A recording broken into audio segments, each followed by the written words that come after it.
Well, hello there and welcome back to the Hull City Fan Central YouTube channel, where we are in 2023 and we are getting our first prediction video of 2023. So we're playing Wigan Athletic away over in Wigan tomorrow at 3 p.m.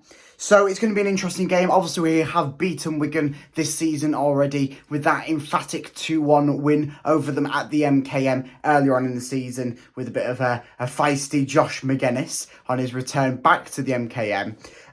But it's also another interesting game for the fact that we've just come off this nice 1-0 victory over Birmingham, which there is more than meets the eye there. We've got our first clean sheet win in God knows when.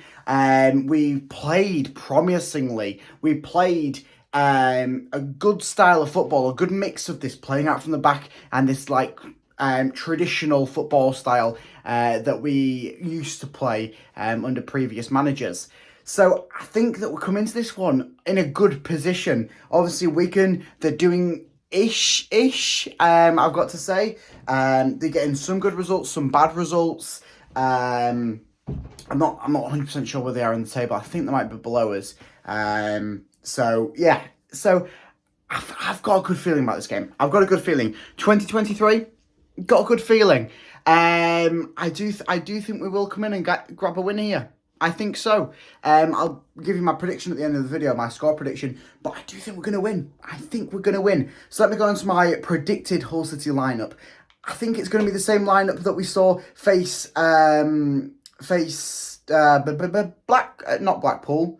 What was the team we last played against? Birmingham. Yes, I think it'll be the same lineup we saw against Birmingham. It was a good, solid starting lineup. The only one possibly could be replaced is Doherty for Woods, just for a fact of pure fitness. But I don't really think there's a fitness doubt there. So yeah, I think it'll be the same starting lineup. Maybe a few changes depending on fitness, as I say, or if there's illness picked up or anything. As we saw with Louis Coyle getting dropped completely outside after having a fitness doubt after the Blackpool draw at home. So I think it'll be a very similar style game, but obviously with Wigan having a less quality side than Birmingham, and obviously Birmingham were up for it. They were up to grab a 0.3. They were up to grab anything from that game, and we managed to grab it, the 3 points away from them. So I do think it'll be a good game in our case. So I think it'll be a 3-1 win. I don't think we'll go for a back-to-back clean sheet just yet. I still think that Matt Ingram obviously will be the starting goalkeeper, and I think he might make one mistake or something, because that's his trademark, isn't it? It's his trademark to make at least one mistake in a game, and that mistake to cost us a goal, as we saw with the two back-to-back 1-1 draws at home against Sunderland and Blackpool.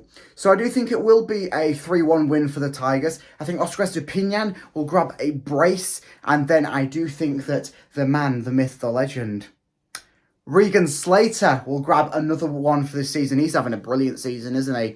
The 50 grand man. He's got a few goals, a few assists already, and we're coming into the halfway point of the season. January transfer window's open.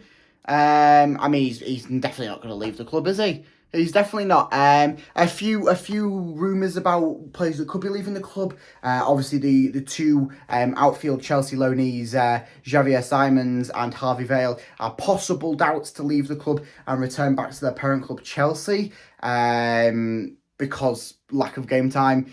I think it will happen. I think that if they don't return two of them, they'll probably return one. I think that there will be definitely at least one of them return back to Chelsea in this transfer window, just for the fact that they're not getting game time. They're not even making bench. Javier Simons made the bench against Birmingham, didn't come on. Harvey Vale, I think he's come twice off the bench this season, maybe 3. Similar for Xavier Simons, it's not looking good. Obviously, there's been injury issues with them, but they're still not getting game time, and I can't see them fitting into this squad.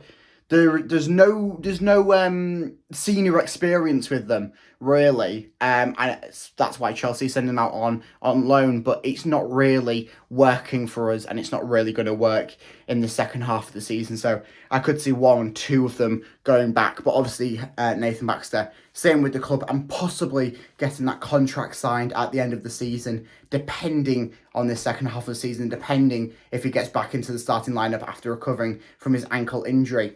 Although Timothy Lotutala is looking like a promising replacement as a number 2.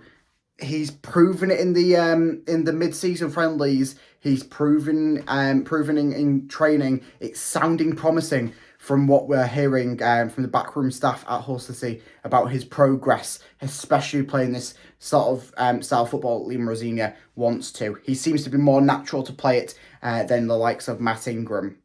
So we'll just see what happens in this January transfer window. Make sure you stay tuned on this YouTube channel. I'll keep you up to date on all of the news and information coming in and out of the club, along with a match reaction after tomorrow's hopeful win over Wigan Athletic away. So make sure you like and subscribe so you don't miss any other content on this YouTube channel. And until then, let's smash 2023.